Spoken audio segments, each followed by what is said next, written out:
আমাদেরকে এখানে দিয়েছে। আমাদের উদ্দেশ্যটা কি?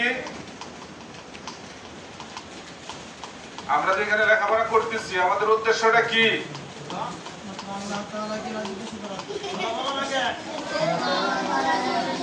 আল্লাহ তাআলা কে রাজি খুশি করানোর জন্য আমাদেরকে পবিত্র কোরআনের হাফেজ হইতে হবে।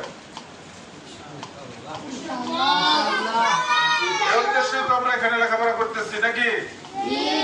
আমরা চেষ্টা করব এখানে যারা আছে ছাত্ররা সকলেই যেন এই মাদ্রাসা থেকে হাফেজ হইতে পারে ইনশাআল্লাহ। যাই হোক, অনেক কথা হয়ে গেছে, আমি কথা দীর্ঘায়িত করবো না। যে নিয়ম মাফিক আমাদেরকে ছুটি নিয়ে বাসায় যেতে হবে, যেভাবে থাকতে হবে, আমরা চেষ্টা করবো সেই নিয়মগুলি পালন করার জন্য। সর্বোপরি আমি সকলেরই সুস্বাস্থ্য এবং দীর্ঘায়ু কামনা করি, সকলের সফলতা কামনা করি। বিশেষ করে এই প্রতিষ্ঠানের উত্তরোত্তর উন্নতি কামনা করে, উপস্থিত সকলেরই সুস্বাস্থ্য দীর্ঘায়ু কামনা করে সকলের জন্য